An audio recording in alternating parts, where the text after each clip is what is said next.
Father in heaven, it's no secret at all. When you think of your children, how far they are from home, two tender tears fall from your eyes, and your cries shake the world. Cannot bear to see you this way. Shalom Aleichem, tudo bem? Estamos começando mais uma edição do programa Me'av Leben. Esse é um programa que tem como personalidade característica falar sobre a Parashá Hashavua, e a Parashá que nós estaremos estudando essa semana é a Parashá de Mishpatim, que significa leis civis e penais. Ok? Antes da gente fazer a leitura da Torá, propriamente dito, antes de fazer a Brachá, eu quero falar sobre alguns tópicos nessa introdução. Essa Parashá vem falando sobre as leis de que são autocompreendidas, tá? Por si só, essas leis essas leis, elas têm raízes. As raízes dessas leis, segundo os nossos sábios vão dizer, se elas não tivessem sido dadas, tivessem sido entregues no Sinai pela Torá, né, não tivesse sido revelada, escrita na Torá, elas seriam de muita importância para cumprir e ordená-las de qualquer modo, em qualquer tempo também, que fosse, tanto para judeus quanto para não judeus.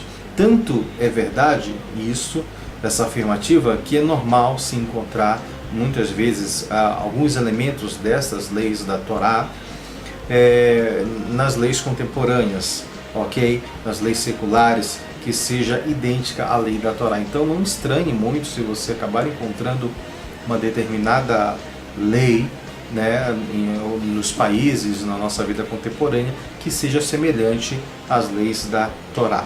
Até mesmo essas leis que são impostas, né, racionalmente, elas são propostas de forma racionais, né, pelos deputados, pelos vereadores, enfim, por cada país.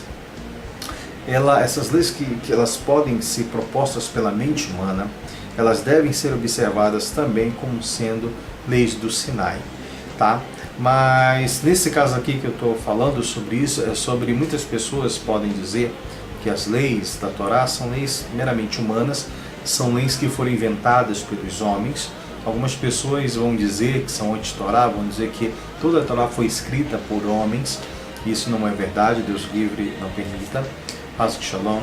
Ok? E justamente, mas por que ela vem dizer isso? Porque são leis que qualquer outra pessoa poderia, na verdade, ter dado ideia, poderia ter sugerido isso, ok? Só que nós devemos encarar essas leis não de forma superficial, mas como sendo dadas pelo próprio Eterno e sendo no Monte Sinai. São essas leis que nós vamos aprender daqui a pouco. Pois esses preceitos de Deus, um exemplo, eu vou dar, por exemplo, um cinto de segurança. Vou dar um exemplo, o cinto de segurança que se usa no carro. Por que se deve usar o cinto de segurança? Porque é para resguardar a sua vida, não é para não levar multa, mas era para resguardar a sua vida. Ok? E, enfim, então são leis humanas que foram dadas, né, pelos homens, a lei de colocar o cinto de segurança, mas o que tem a ver colocar a lei de colocar o cinto de segurança no carro com a Torá? O que isso tem a ver? Tem tudo a ver, porque a Torá disse que nós devemos preservar a nossa vida. Então, logo quando você entra no carro, a primeira coisa que você faz é colocar o cinto. Você não só está cumprindo com uma lei determinada pela mente humana, foi criado pela mente humana, mas que é para guardar a vida, mas também você está cumprindo a Torá. Por que cumprindo a Torá? Porque a Torá diz que você deve resguardar a sua vida.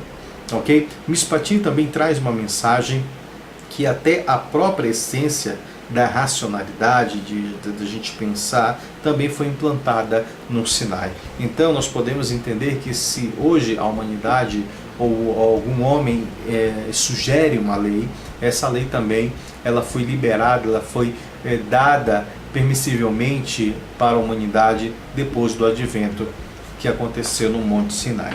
Se as leis civis e criminais não tivessem sido dadas no Sinai, a inteligência humana não teria sido capaz de compreendê-las hoje também.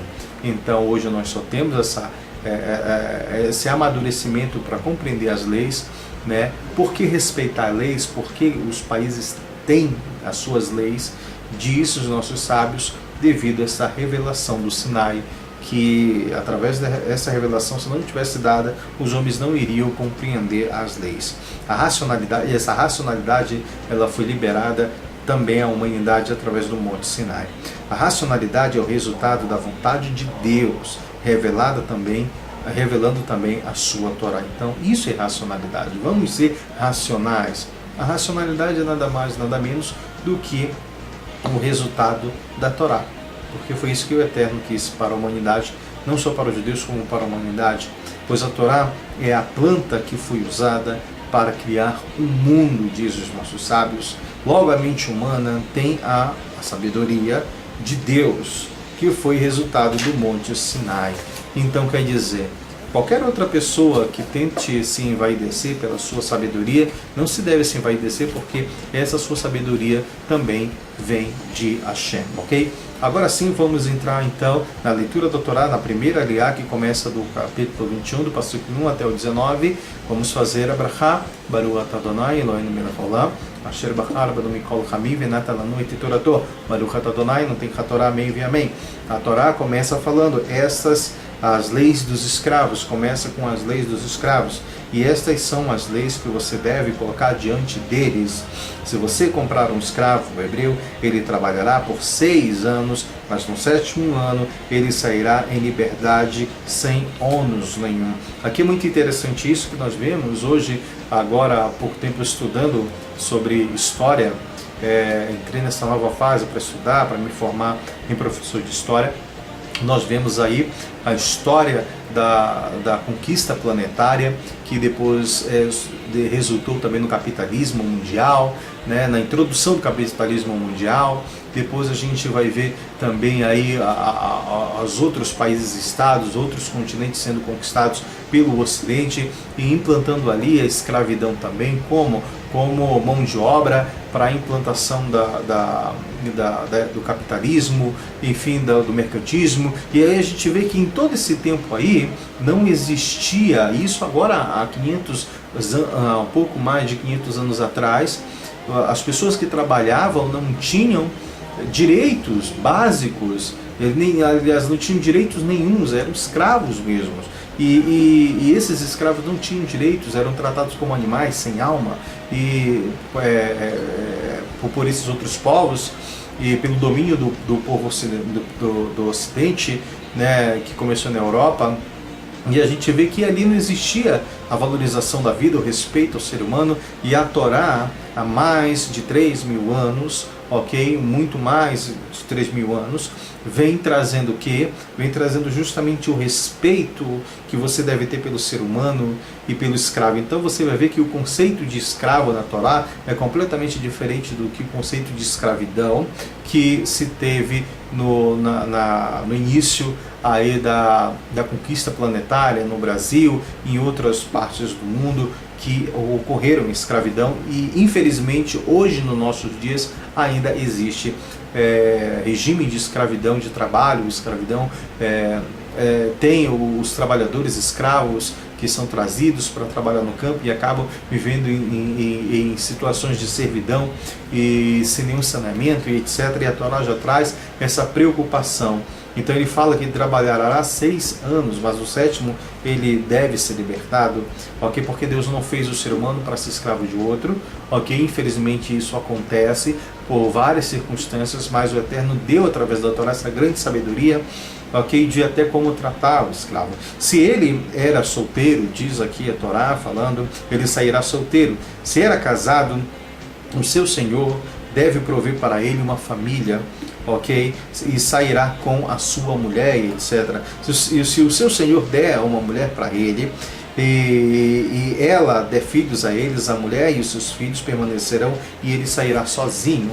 A Torá vem trazendo esses ensinamentos profundos. Eu não vou entrar em detalhe aqui só para a gente mostrar o respeito que se tem, o 8 e 80, como a Torá ela é racional, ela é lógica com relação a isso. Por que aqui ele saía e ele não levava os filhos dele? Porque quem deu foi o seu Senhor. Então aquilo pertence ao seu Senhor, não a ele. A Torá, ela é racional, ela é enfática, mas ela também traz outro ensinamento. Se ele disser que ele quer ficar porque eu estou afeiçoado ao meu Senhor, eu amo a minha esposa, eu amo meus filhos e não quero sair, ser livre, então seu Senhor levará ele até o tribunal.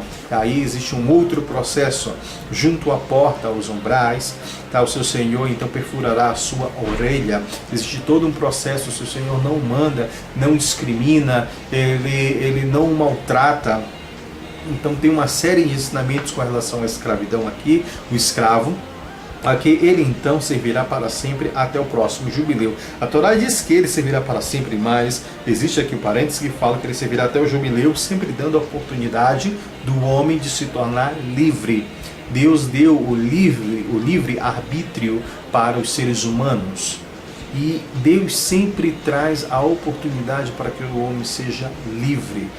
Não é um sentimento do Eterno que o homem seja escravo, não só dos seus sentimentos, dos seus hábitos, e muito menos de um outro ser humano além dele. Se for para ser escravo, diz um ditado popular, se for para a gente ser escravo do hábito, que você seja escravo de um bom hábito. Se for para você ser escravo, que você seja escravo então de Hashem, porque ele é um bom Senhor.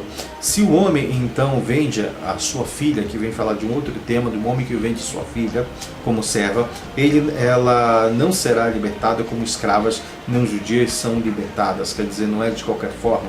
Ela trabalhará por 6 anos também, ou até a sua puberdade, ou aquilo que vier primeiro, ou ela ficar adulta, ou até o 6º ano, ou o jubileu, ok? Se ela não agradar o seu Senhor como esposa, ou ele dando para o seu filho, ok? Que ela deva ser então redimida, ele não pode vendê-la a qualquer outro. Existe toda uma questão aqui, ou essa mulher, essa moça, ou ela era destinada a ser esposa dele, se ele não agradasse, ou a esposa do filho, ok? Era tratada como qualquer outra virgem, com todo respeito e valorizada como mulher. Aqui fala, se ele se casar com ela e depois com outra, ele não pode diminuir os seus bens. Aqui entra aquela lei de que você não pode tratar melhor a esposa que você ama e desprezar a outra. Sim, aí continua a Torá falando aqui sobre se ele não faz nenhuma dessas três decisões, ou dar o filho, ou tomá-la como esposa, ou redimi-la, então ela será libertada sem obrigação ou pagamento algum. Aí agora, a partir desse momento, a Torá vem falando sobre a agressão e o sequestro. O que a Torá fala sobre agressão e o que a Torá fala sobre sequestro? Primeiro, aquela pessoa que golpear outro e depois esse morrer, se ele não emboscou essa pessoa, se ele não planejou, se ele não ordenou, se ele não tinha nenhuma intenção de matar essa pessoa, ok? Então, mas Deus fez com que isso acontecesse através dessa pessoa. A Torá fala que o próprio Hashem, então fornecerei um lugar de refúgio. Então, se aquela pessoa, sem querer, matou uma outra pessoa, a Torá disse que foi a permissão de Hashem, e Hashem, através dessa pessoa, fez com que aquela outra morresse. Então, se ele não planejou, se ele não premeditou, se ele não tinha nada contra essa pessoa, o próprio Eterno fala através da Torá que ele irá arrumar um local, um espaço para que essa pessoa possa se refugiar, e a gente vai ver aqui, no caso, a cidade de refúgio, foram para isso que elas foram construídas, elas foram destinadas para que essa pessoa fugisse para lá, e lá só moravam levitas, Kohen.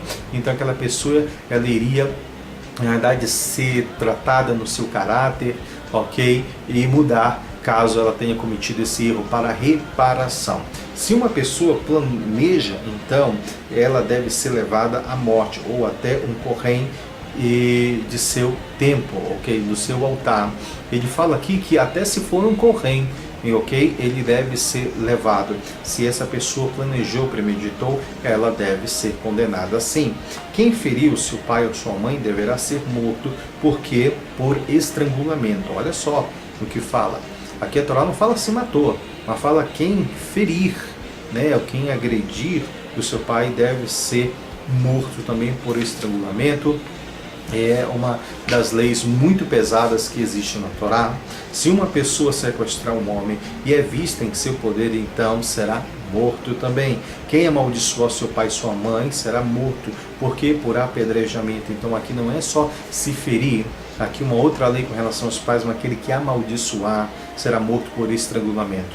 Aí eu fico pensando, imagina hoje, dos nossos dias, né, quantos filhos não iriam ser condenados à morte por apedrejamento, por amaldiçoarem seu pai e a sua mãe.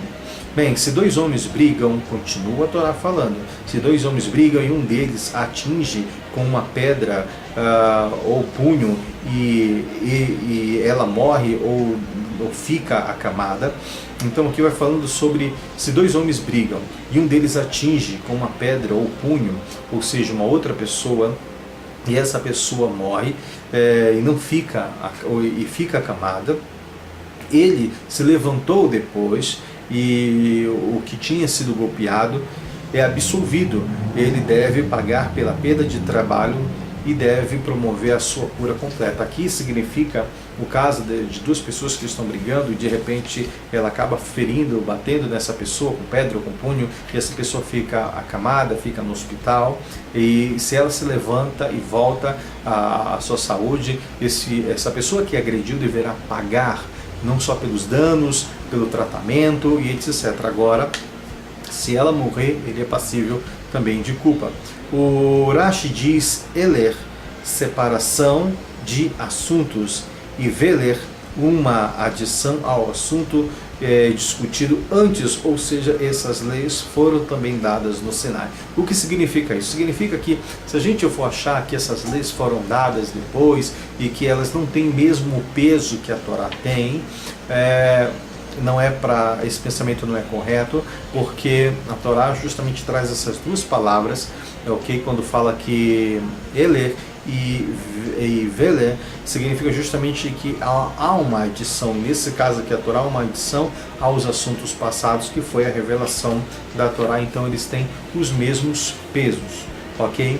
Agora a Torá começa a falar sobre as leis de escravos antes de outras leis. Por quê?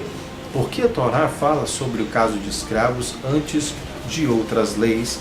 Os nossos sábios vão falar, principalmente em Ezra, diz para ensinar a ver a Torá como uma mentalidade de escravos, como um escravo que segue as ordens de seu mestre, mesmo que ele não as entenda. Então nós devemos seguir, segundo Ibn Ezra, esse nível de seguir a Torá, de se revir a Hashem, mesmo que a gente não compreenda, a gente deve seguir e cumprir a Torá. Ramban, com N no final, fala porque ela está associada aos assuntos superiores como o sétimo ano, né? O jubileu, o ano de Yovel, Shabat, e todos nascemos para ser homens livres. Lembra aquilo que eu falei para você? Não é da vontade do Eterno que a gente se torne escravo e seja escravo, mas o Eterno criou o homem para sermos homens livres. Por isso também que ele libertou o povo de Israel de Mitzrayim, do Egito, porque ele quer que sejamos livres. Bem, aqui existe um outro ensinamento mais profundo que vai falar sobre furando a orelha direita. A orelha direita foi escolhida porque a orelha que ouviu no Monte Sinai não roube, foi lá e roubou. Aqui a gente entra no outro ensinamento. Por que um escravo? Como um escravo ele surgia dentro do povo de Israel? Segundo a tradição, diz que uma pessoa que roubou e ela não consegue pagar aquilo que ela roubou, não consegue devolver, não consegue solucionar esse problema, o que é que deve ser feito? Ela deve ser vendida, o tribunal vai, pega essa pessoa, ela deve ser vendida, e com o dinheiro que ela foi vendida, ela então paga o roubo. E aí, depois que ele se torna escravo, tem todo aquele processo, e aí se ele quiser ficar junto, continuar sendo escravo, a orelha dele deve ser furada, porque no umbral, diz os nossos sábios, a tradição que seja no umbral, porque o umbral foi o local também aonde foi passível o sangue, que Deus disse que eles devem ser livres, libertos, e a orelha que ouviu, não roube, foi lá e roubou, ele deve ser furada, porque outro ensinamento diz também que é como o próprio Eterno disse, que eu libertei o povo de Israel do Egito para que eles sejam meus escravos, mas ele não quis ser escravo de Hashem, foi lá e buscou um outro senhor para ele, um senhor humano, e aí por isso a orelha dele era furada. Ele mesmo se vendeu, porque os israelitas são escravos para mim, diz Ramban Yohanan ben Zakkai. A porta e o umbral, como eu estava falando, foram testemunhas no Egito, quando eu disse, porque os israelitas são meus escravos para mim. Eles não são escravos para escravos, mas veio e adquiriu um senhor para si, como eu falei, né? Rashi vem falando sobre o seguinte: um escravo judeu só vira escravo quando ele for condenado pelo roubo, e ele pode pagar a compensação, tá? Se ele não puder pagar a compensação, ou a razão da pobreza extrema, aí ele se vende como escravo, né? Martzea fala sobre o seguinte: 400 na gematria é a mesma coisa do que eu tirei, tá? De 400 anos de servidão para você ser livre, e você vai e adquire um senhor para si, que venha e seja golpeado com Martzea, ou seja, ferramenta. É a mesma coisa que a Gematria fala, que a ferramenta, a pontiaguda que fura a orelha, tem a mesma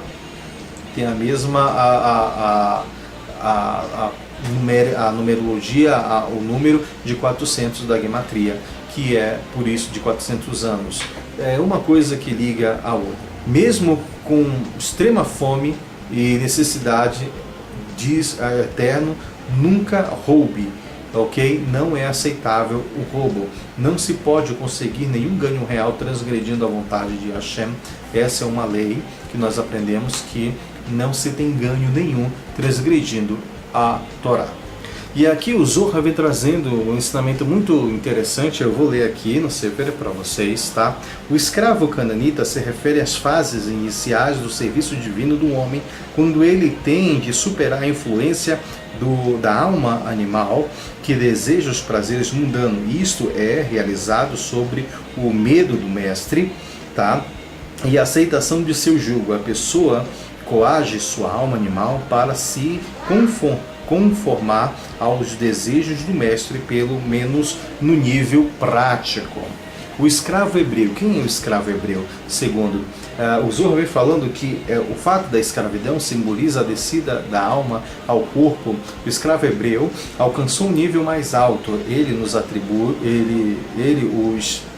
Nele, os atributos divinos da alma divina ilumina a sua alma animal e a influenciam a sentir um pouco de desejo pela divindade.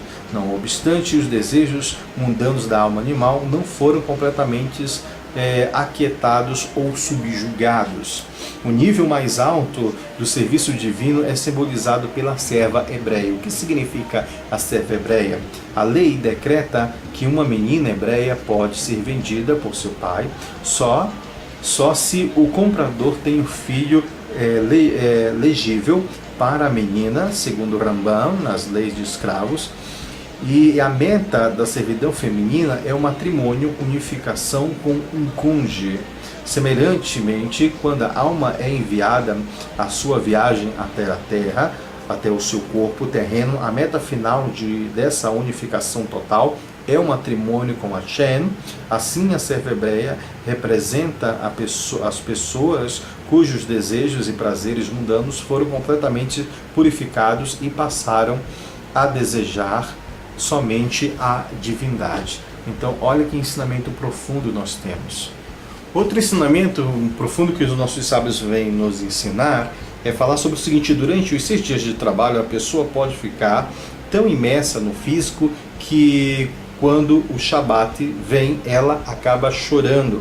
Eu não quero descansar, porque ela se tornou escrava de seus negócios mundanos. Então Deus disse: os israelitas são escravos para mim. Até mesmo quando uma pessoa está envolvida em seus negócios mundanos, ela não é um escravo para escravos. Pelo contrário, ela os usa para sua verdadeira necessidade e serviço a Deus. Aqui existe um ensinamento muito interessante. Eu sempre falo que existem pessoas que querem continuar escravos de seus hábitos, circunstâncias, circunstâncias e comodismo. Infelizmente, existem pessoas assim que querem continuar sendo escravos. Ou seja, durante essa trajetória da nossa família em Techuvá, sempre em Techuvá, em Baal Techuvá, eu conheci alguns outros amigos que não eram tão devotos assim, não eram tão religiosos assim, e acabaram, pelo ditado popular dizer, morrer na beira da praia. Pessoas que não queriam seguir no caminho da Techuvá, não, eu não quero ser uma pessoa religiosa, não quero cumprir Kashrut, não quero cumprir Shabbat. E essas pessoas, por que não querem? Pelo comodismo. Elas preferem viver na escravidão. Que escravidão? Escravidão do seu trabalho. A escravidão, não estou fazendo aqui um julgamento, mas apenas trazendo uma mensagem para que a gente aprenda a não sermos escravos do nosso comodismo, da nossa zona de conforto e achar que não vou seguir uma vida religiosa, não vou seguir uma vida de Techuvá, de Baal Techuvá, porque isso vai exigir muito de mim, isso vai exigir perdas, isso vai exigir sacrifícios e eu não quero. E nós vimos que o povo fez o seu sacrifício, o povo sofreu, mas ele saiu de Mitzrayim para a liberdade eterna. E infelizmente muitas pessoas querem continuar sendo escravos das circunstâncias e da situação. Vamos agora rapidinho passando para a segunda Ariá, que vai do capítulo 21, segunda Ariá, e do Passuque 20 até o capítulo 22, Passuque 3, ele fala: o homem que ferir seu escravo ou escrava não judeu como um bastão, se morrer em suas mãos depois de 24 horas, ele deve ser vingado pela espada. Se um escravo sobreviver por 1 ou 2 dias, não será vingado, porque ele é sua propriedade. Segundo, os 2 homens se brigarem e por acidente ferirem uma mulher grávida, fazendo-a abortar, se não há ferimento fatal, o culpado deve pagar uma pena monetária com relação a isso.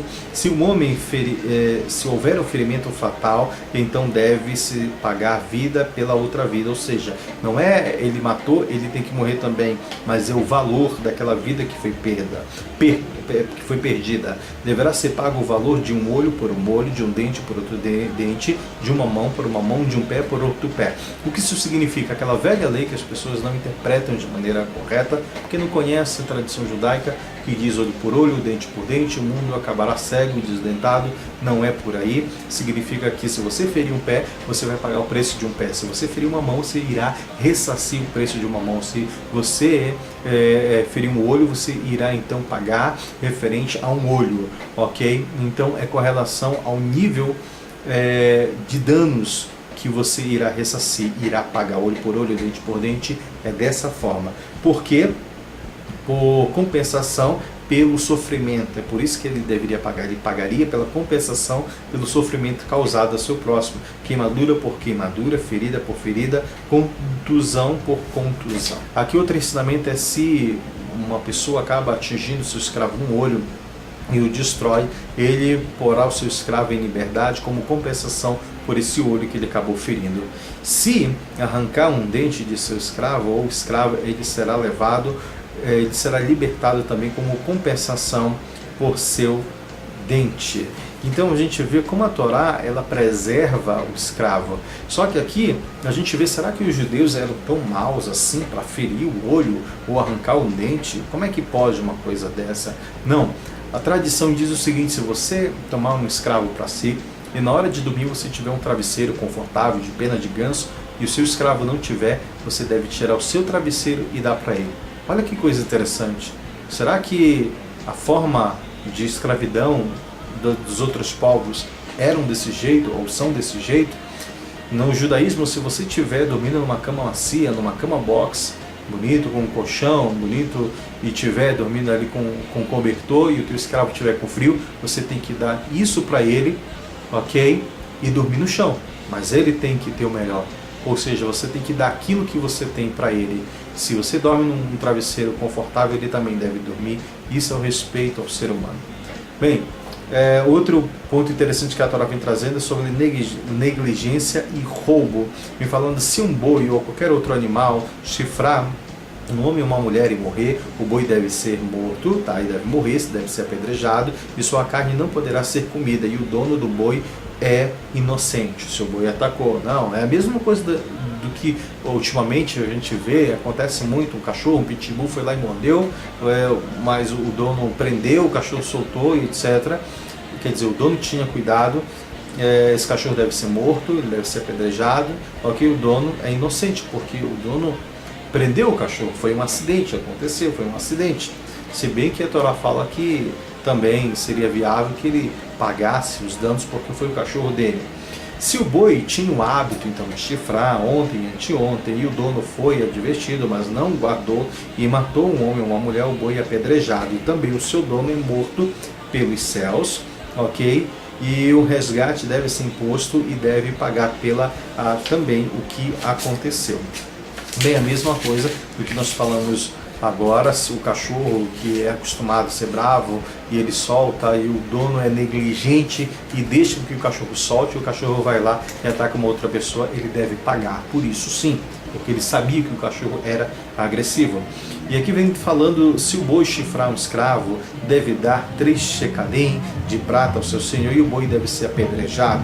Ok? Se alguém abre um buraco no chão e não cobre, e um boi, um jumento ou qualquer um cai nele, o responsável pelo buraco deve pagar ao seu dono o animal e que pertence ao dono. Deveria ressarcir também. Se um boi fere o outro boi e morre, o dono do boi que atacou deve pagar metade da perda. E se os bois têm o mesmo valor, então venderão o vivo e dividirão o dinheiro e dividirão este valor. E se era quanto mais, deve pagar o valor pleno, e o morto é do dono, ou seja, sabia que ele costumava matar e agredir outros bois. Se uma pessoa rouba um boi ou um cordeiro e o abate ou vende, deverá pagar 5 bois, ok, por cada boi, e 4 carneiros por carneiro. Portanto, o ladrão, ele vai quando ninguém está vendo, e o assaltante não, ele vai e enfrenta a pessoa mesmo, ok? Agora, terminando, vamos para a terceira aliá, que fala do capítulo 22, versículo 4 ao 26. Uma pessoa que apacenta em um campo ou vinha e solta o seu rebanho ali, e ele deve pagar então com o melhor de seu campo e vinho, né? Se o seu rebanho foi até lá, estragou o campo do outro, se o fogo saiu do controle, o que iniciou o fogo deve pagar também, mesmo que tenha sido um acidente, mesmo que ele tenha, acendido em sua propriedade, ele vai ter que pagar também. E aqui a gente vê como acontece algumas empresas que acabam acontecendo fogo, elas tocam fogo no seu terreno e se espalha, e acontece queimam florestas, etc. E quem diz que eles pagam alguma coisa, não pagam nada, e a Torá já vem trazendo essa sabedoria de muito tempo.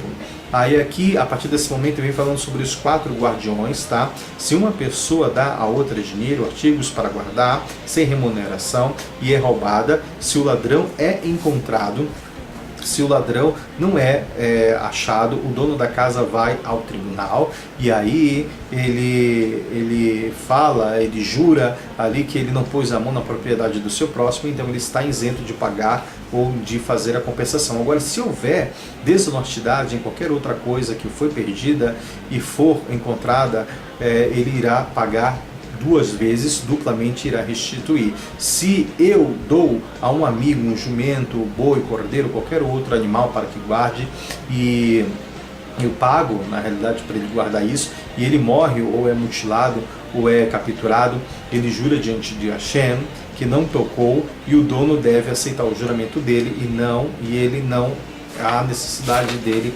pagar isso, ok? Bem, agora, se foi roubado, então ele paga pela restituição. Por quê? Porque ele foi contratado para isso, ele foi negligente, ok? Se foi dilacerado ou trouxer testemunha, ele não paga, ok? Se ele não pôde salvar, ele foi dilacerado, ele não pôde fazer muita coisa, então ele é absolvido. Se alguém toma emprestado o animal do seu amigo e ele quebra um membro ou morre e o dono está próximo, quem tomou o emprestado deve pagar a compensação, ok? Se o dono está junto com ele, não necessita pagar. Se foi artigo alugado, não paga, mas é coberto pelo prejuízo do aluguel. É a mesma coisa, se eu emprestei meu carro para a pessoa, ok? Se eu estou junto, aconteceu um acidente, ele não precisa pagar. Agora, se eu emprestei e eu não estou junto e acontece alguma coisa, ele vai ter que pagar, se for a culpa dele, né? Se ele bateu querendo no carro ou por negligência dele, ele vai ter que pagar. Agora, se bateram nele, ele não pode pagar porque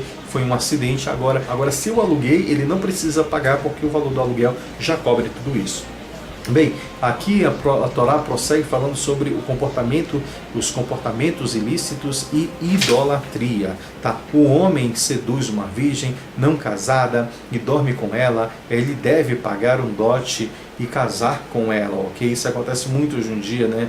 De homens que tentam enganar as mulheres. Se o seu pai se recusar a dá-la em casamento, ele então paga o preço, tá, de 50 shekels, ok? Moedas de prata, que é um dote usado pelas virgens. E aí feitiçaria, a Torá vem falando sobre a feitiçaria, não deve viver. Quem deitar com o animal deve ser morto por apedrejamento. Quem sacrificar outros deuses que não somente ao Eterno, Hashem, deve ser destruído. Tá? E a Torá começa também falando sobre ajudar os desafortunados e aceitação da autoridade.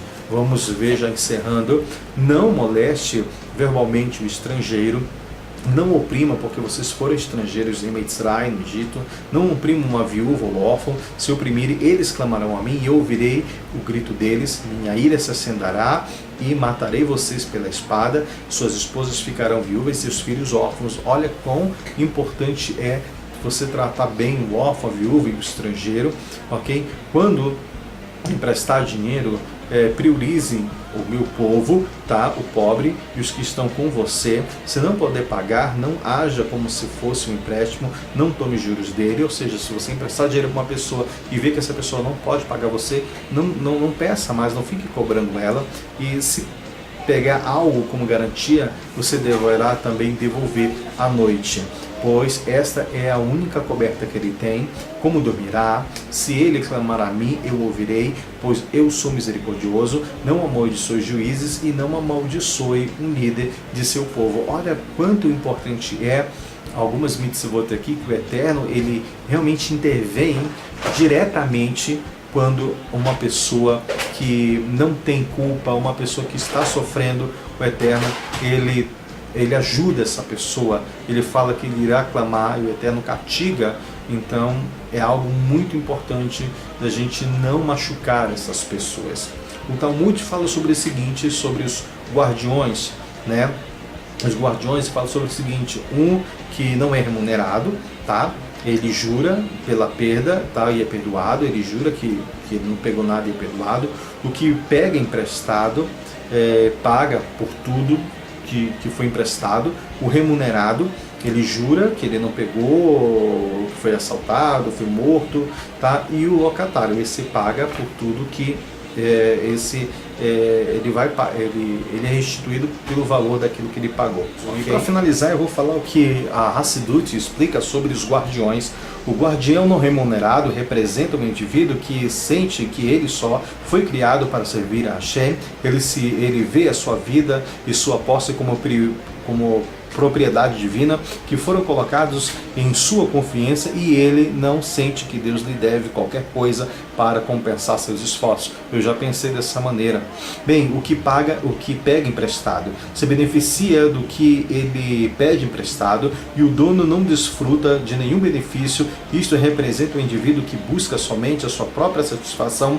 Ele não sente que deve alguma coisa para o Eterno pelo uso de suas bênçãos na vida, embora ele possa reconhecer quem é o verdadeiro dono. O locatário, aquele que loca, se assemelha a uma pessoa que pede emprestado isso e que prioriza a satisfação e a cultuação do ego, mas não obstante ele sente que ele tem direito de ganhar esse privilégio também e servir a seu Criador.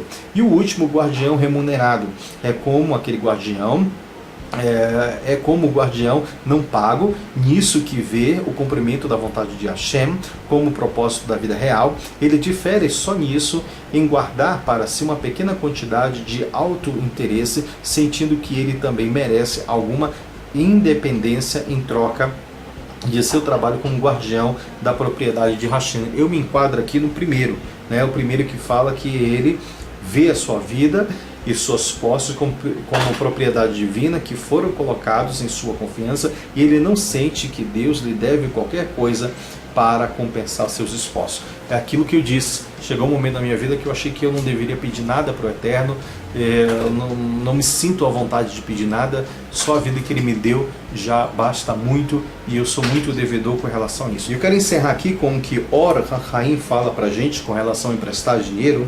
Ele fala, se significa se você vê que você tem mais dinheiro do que você precisa e outra pessoa necessita dele, então não se conforme dizendo que o dinheiro é seu, pois na verdade este dinheiro é de Hashem, que Hashem separou para os pobres e terminou em suas mãos. Assim, empreste dinheiro às minhas pessoas, ou seja, aquilo que você tem veio do Eterno. Vamos finalizar. Baruch atah Adonai Eloheinu melech haolam, asher natan lanu torat emet v'chayil lanatah betochenu, Baruch atah Adonai noten hatorá. Amém e amém. Muito corrido, muito boa, é muito profundo, tem muitos pontos esta paraxá, ok? E a gente volta no próximo programa falando com a quarta, quinta e sexta aliá. Shalom Aleichem, Leitraot. Até o próximo programa.